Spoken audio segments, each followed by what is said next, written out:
and I was listening to a podcast with Eddie Jones, the Australian who coaches the English rugby team, yesterday on the High Performance podcast. And he was talking about all businesses, institutions, sports teams go from failure to success to failure. Yeah. It's going to happen. So how do you minimize the failure window and maximize your chances of success? I guess it's kind of doing what you've just said. You've always got to keep going, keep moving, keep trying to push forwards. So you want to have a continuous pipeline of things to be able to develop and test and trial. And that's why I think a long-term strategy investing in research, not just in universities, but in companies and others, is really important. The other thing, though, is you've got to have a culture that can cope with failure. That the fact of the matter is that if you, of all the ideas you put forward for translation, there's only going to be relatively few that follow all the way through to have the impact that you're having. If your natural culture is to think that failure is a negative and that you should see people as underperforming because their idea has failed, then you'll have a shortage of ideas. And it's really important that we encourage people to try. And one of the things we've been talking about a lot in recent years is we have to do that in the school system in order to be able to bring that through to not just universities and TAFE, but also into the employee and employment market as well. And yeah, really important to have the right culture so that people don't feel that a failure has actually destroyed them in any way or destroyed their credibility. It's just something that's happened and they take their idea capability and move on to the next one.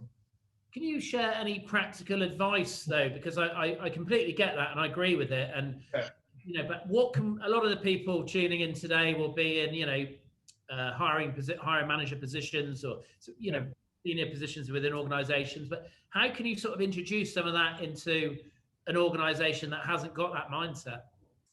So two things. I think leadership and how you react to things that happen is a really good example of that. So I've seen examples of where leaders have said they have a culture, or they want to have a culture where they want people to experiment and they want them to try. But when they bring forward the ideas, they don't encourage them. Or even worse than that, in other areas, they overreact to things which are frankly just day-to-day events. So if you want to create that culture, I think you've got to do it authentically and systematically. You've got to have a mechanism inside your organization to invite people to bring those ideas forward.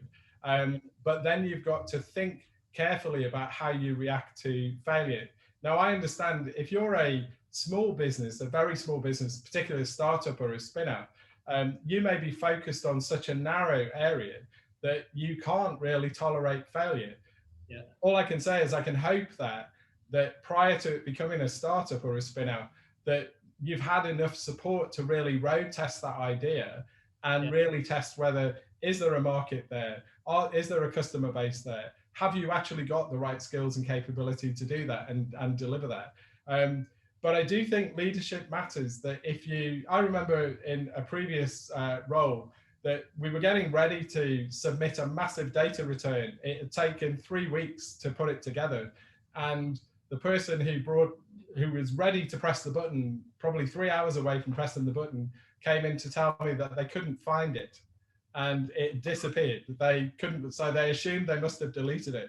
I had a choice as a leader how to react to that. I could either make that situation really difficult for them, or I could dive in with them to try and help them to solve it. And ultimately that's what I tried to do. So I think our personal style in how we react can have a really dominant effect on how our employees and our partners and our teams react to bringing forward ideas. So I think if you can build some of that into your leadership style, but also think systematically in your organization, are you genuinely encouraging people to think differently? Are you genuinely encouraging them to bring forward ideas?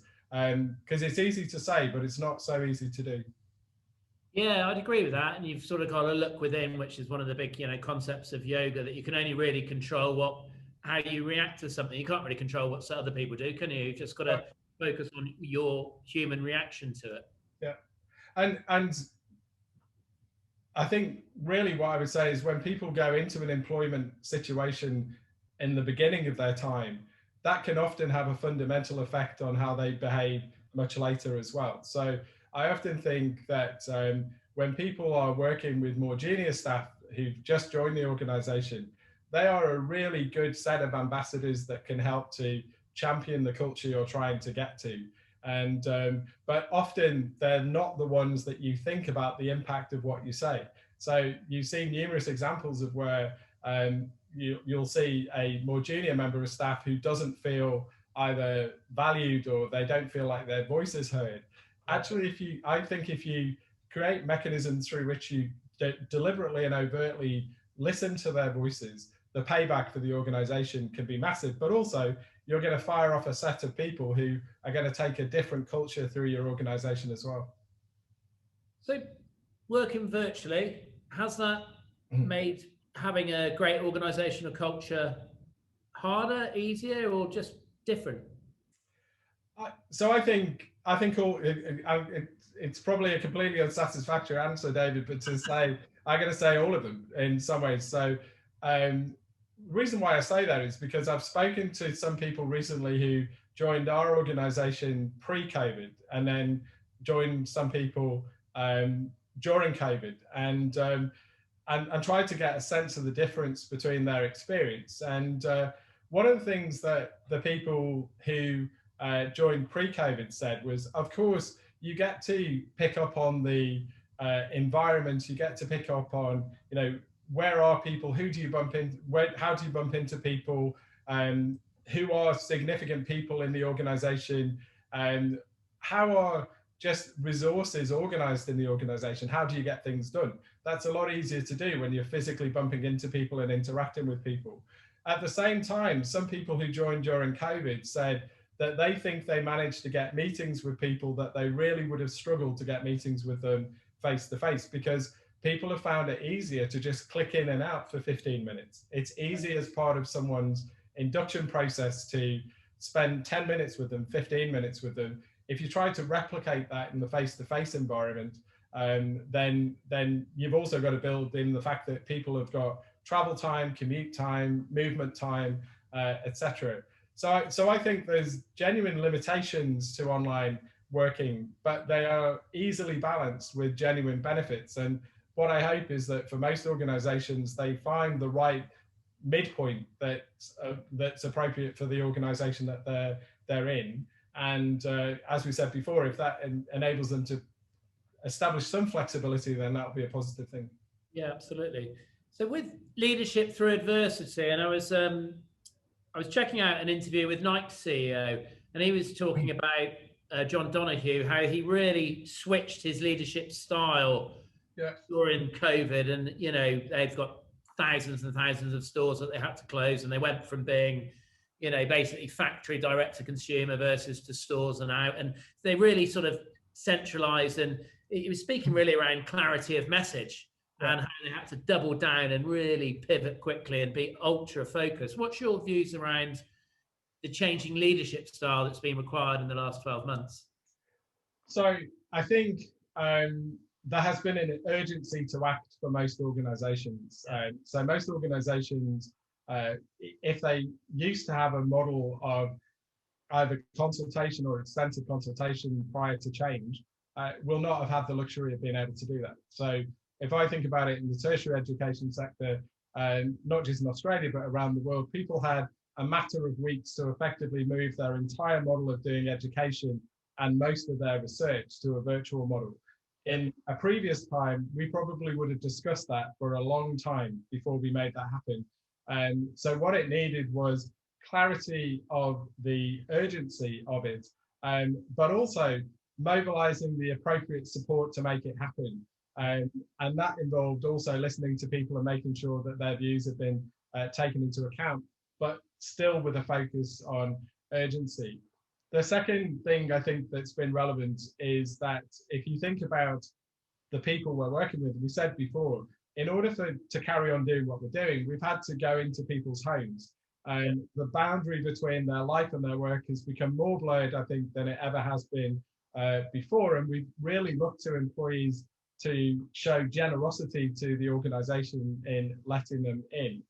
I think that's required leadership which is authentic. So I think it's required leaders to be very open, not only about what the organization is going through, but actually to give some insight as to what they are going through, to be willing to share the experience they're going through. And I would call out the Vice Chancellor of my own university on that. I think she's maintained a very open and frank exchange with staff over the last 12 months. And as a result of that, I think staff have had clarity over what it is we're doing and why we need to do it. So I think it's been a combination of real clarity and focus, urgency, clear communication when change has been needed and taken forward. But I think it's also been a time where empathetic leadership has also been necessary. People have really wanted to know that their leaders in organizations understand that their day-to-day has not been easy, that they're having to balance different challenges and conflicts much more visibly in front of their employer than they've ever done before. And they've wanted to hear from their employers that that is understood. And I think the organizations that have done that will have got a really positive reaction from their employees, regardless of how tough the situation was they were facing. We've also noticed, and we're lucky in that our business is in around technology, and technology's been a big winner in the pandemic. Yeah. But the whole mindfulness, mental health piece is something that we've spent a lot of time on. Yeah. And I would imagine with the thousands of university students at Monash, ensuring a connection and a mental wellness and just not being isolated and lonely must be something that's been top of mind for you. Yeah, so we've got an institute called the Turner Institute for Mental Health, and they launched a survey called the Thrive Survey this year, which was initially targeted at students and then moved to be targeted at staff and is now being moved out to other organizations. And this was to really check in with students initially to really understand what that sense of isolation was doing to them and what it meant in terms of their education. Now, interestingly enough, it's entirely possible, it can often happen, that if someone is not able to do certain things, so in Melbourne, we know that we went through a tough lockdown period where we had limitations to where we could go and when we could go, etc. There is a genuine risk in times like that people overwork, that they don't have other distractions. So once they've dealt with what's happening in their family and with their carer responsibilities, that they focus overtly on work. And that in itself can cause tiredness, exhaustion, stress, anxiety, not being able to walk away from the computer that's sitting on your desk all the time. And I don't think that just applies to data employees within the organization. I think it applies to leaders as well. So we did a very concerted, deliberate intervention so we could track that. And what we found was that, of course, it was the case that it was having a significant mental health impact on our students, but it also showed us the strategies they were using to be resilient and the creative ways in which they were looking after their well-being and using online environments, using online communities, whether it was cooking, exercising, language learning, singing, all these different ways of broadening new communities, both within the student community and across different sectors came to life. So I don't think people just sat back and let it happen. I think they really looked at ways to try and manage the impact on them. Absolutely.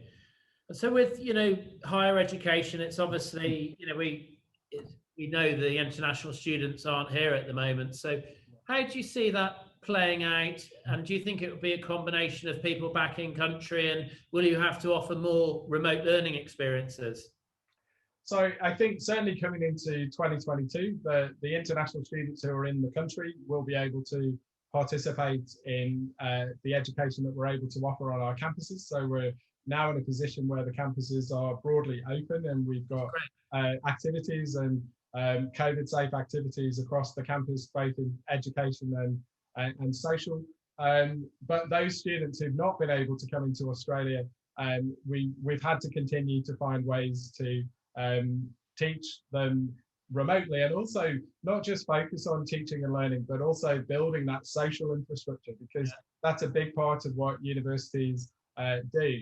Now, at this moment in time, we'll have some people who studied online last year and are coming into studying online this year. And we generally do hope with the onset of the vaccine distribution that we will be able to look to the government for clarity over at least an indicative timescale for students to come back. And the reason why that's important is because, as we know, this is an international competition for talent, and the UK has remained broadly open, Canada has remained broadly open, and the US has remained broadly open.